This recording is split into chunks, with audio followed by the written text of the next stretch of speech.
আসসালামু আলাইকুম গাইস। হাতে অনেক সময় থাকে না এবং সব সময় রুটি করতেও ভালো লাগে না। আর ঝটপট যদি আমরা এরকম গোলা রুটি করতে পারি তাহলে তো হাজব্যান্ড থেকে শুরু করে শ্বশুর শাশুড়ি বাচ্চারা সকলে অনেক বেশি খুশি হয়ে যায় এরকম অল্প সময়ের মধ্যে এত সুন্দর একটা গোলা রুটি তৈরি করতে পারলে।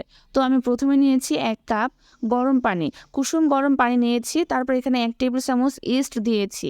তো ইস্টটা দিয়ে আমি হ্যান্ড উইক্সের সাহায্যে খুব ভালোভাবে মিক্সড করে দেবো। নিয়ে এটা 10 মিনিটের জন্য রেস্টে রেখে দিব।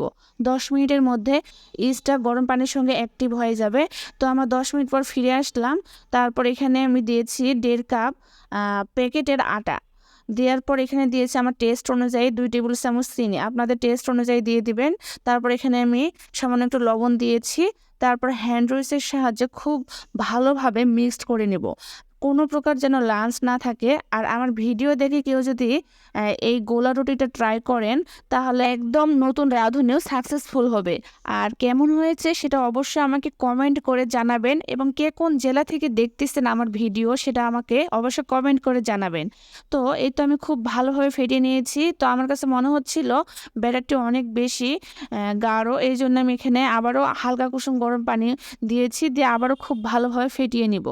তো এখানে ভালোভাবে ফেটিয়ে নিতে হবে যাতে কোনো প্রকারের লাঞ্চ না থাকে।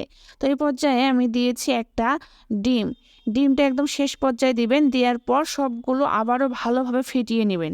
তো ফেটিয়ে নেওয়া হয়ে গেলে এখানে আমার ব্যাটারটি ঘনত্ব এরকম হবে, একদম পাতলা হবে না, একদম গাঢ় হবে না। তারপরে আমি চলে যাব পরবর্তী স্টেপের। এক সাইডে রেখে দিলাম। তো চুলোতে একটা ননস্টিক ফ্রাই প্যান নিয়েছি। এখানে আমি রান্নার রেগুলার তেল হালকা একটু দিয়েছি, দিয়ে আমি একটা ব্রাশের সাহায্যে 4 সাইডে ব্রাশ করে নিব তেলটা।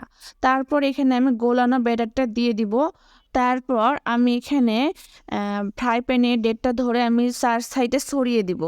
তো আপনার ফ্রাই প্যান যদি খুব বেশি গরম থাকে তাহলে ফুটাগুলো একটু বড় বড় হবে, আর যদি গরম কম থাকে তাহলে একটু ছোট ছোট হবে। তো আপনারা যে যে এরকম পছন্দ করেন সেভাবে করে নেবেন। আমি মোটামুটি মিডিয়াম তাপে ছিল আমার ফ্রাই প্যানটি। তো আমি তারপরেও আমার এরকম হয়েছে।